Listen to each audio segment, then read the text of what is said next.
नमस्कार, श्री स्वामी समर्थ मैत्रिणींनो, आज मी तुमच्यासाठी वटपौर्णिमेनिमित्त काही उखाणे घेऊन आले आहेत। व्हिडिओ शेवटपर्यंत पहा आणि आवडला तर लाईक करा।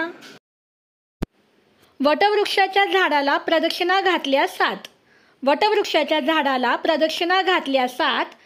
टिंबटिंब रावांचे नाव घेते, तुमच्या सर्वांचे असू द्यात आमच्या डोक्यावर आशीर्वादाचे हात। दुसरा उखाणा ऐकूयात। वटपौर्णिमेला व्रत ठेवायची आहे प्रथा। वटपौर्णिमेला व्रत ठेवायची आहे प्रथा। टिंबटिंब रावांसोबत ऐकेन आज वटसावित्रीची कथा।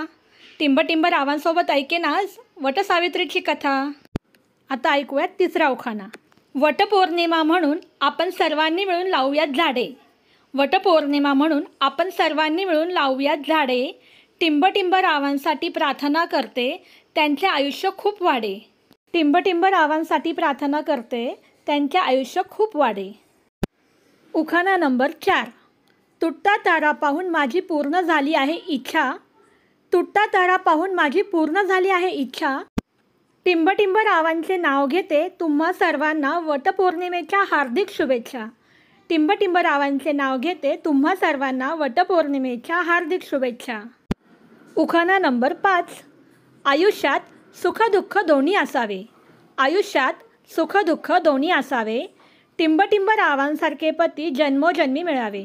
टिंबटिंब रावांसारखे पती जन्मोजन्मी मिळावे। सृष्टीने जसे वडाचे झाड वर्षानुवर्षे जपले। सृष्टीने जसे वडाचे झाड वर्षानुवर्ष जपले, टिंबटिंब राव सुखी राहू द्या जन्मोजन्मी असेच नाते आपले। टिंबटिंब राव सुखी राहू द्या जन्मोजन्मी असेच नाते आपले।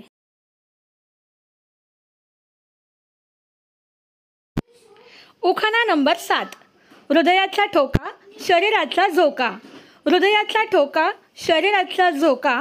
आज वटपौर्णिमा आहे म्हणून टिंबटिंब रावांचे नाव घेण्याचा भेटला मला मोका।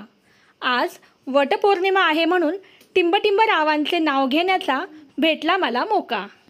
तर व्हिडिओ आवडला असेल तर व्हिडिओला लाईक करा, चॅनलवर नवीन असाल तर सबस्क्राईब करा। पुन्हा भेटूया नवीन व्हिडिओसोबत। धन्यवाद, बाय।